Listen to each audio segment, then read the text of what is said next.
दोस्तों, कुछ कहानियां सिर्फ सुनने के लिए नहीं होती, वो हमें जीने का तरीका सिखाती हैं। आज मैं आपको एक ऐसे इंसान की कहानी सुनाने जा रहा हूं, जिसने भारत में बिजनेस की परिभाषा बदल दी।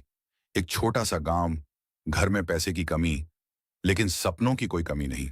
सपने इतने बड़े कि दुनिया भी छोटी लगे।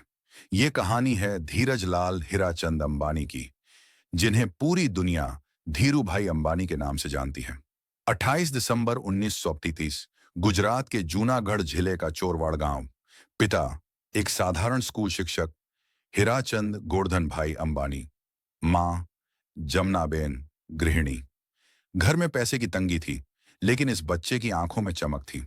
स्कूल से लौटकर वो कभी चाय बेचता, कभी मेलों में भुनी मूंगफली। छोटी उम्र में ही उसे समझ आ गया था, काम कोई छोटा नहीं होता। अगर मेहनत ईमानदारी से करो तो हर काम बड़ा बन जाता है। लेकिन गांव की सीमाएं उसके सपनों को रोक नहीं सकती थीं। वो जानता था, दुनिया देखने जाना है। सिर्फ 16 साल की उम्र में धीरू भाई अदन यमन पहुंच गए, अपने भाई रामणिक भाई के पास। वहां पेट्रोल पंप पर क्लर्क की नौकरी आयर्स थी 9 महीना। पर वो सिर्फ काम नहीं कर रहे थे, सीख रहे थे।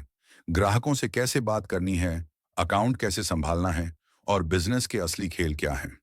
कुछ साल बाद उन्होंने अदन में मसाले, चीनी और कपड़े का छोटा व्यापार शुरू किया। पहली बार उन्होंने अपना कारोबार देखा। 1998 भारत वापसी। जेब में सिर्फ आर और 500 और सपनों का खजाना।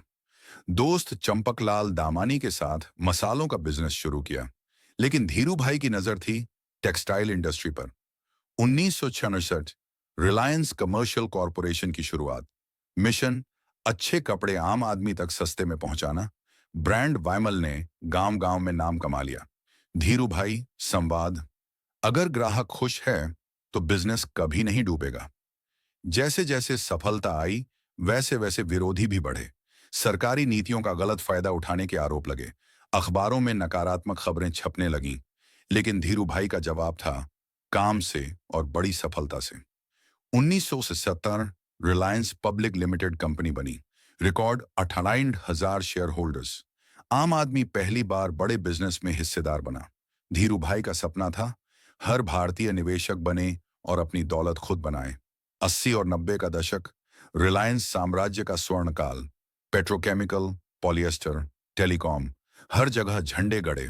धीरू भाई ने साबित कर दिया, सोच ऊंची है तो मंजिल कोई भी हो, पहुंच सकते हो।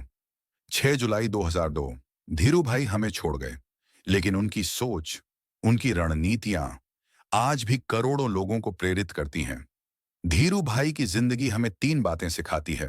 एक, बड़ा सोचो, जल्दी सोचो, आगे सोचो। 2, मुश्किलें रास्ता रोकने नहीं, दिशा बदलने आती हैं। 3, सपनों को कभी छोटा मत समझो। उन्होंने कहा था, सपने वो नहीं जो हम सोते हुए देखते हैं, सपने वो हैं जो हमें सोने नहीं देते। तो दोस्तों, अगर एक छोटे गांव का लड़का बिना पैसे, सिर्फ मेहनत और हिम्मत से अरबों का साम्राज्य खड़ा कर सकता है, तो आप भी कर सकते हैं। बस पहला कदम उठाइए।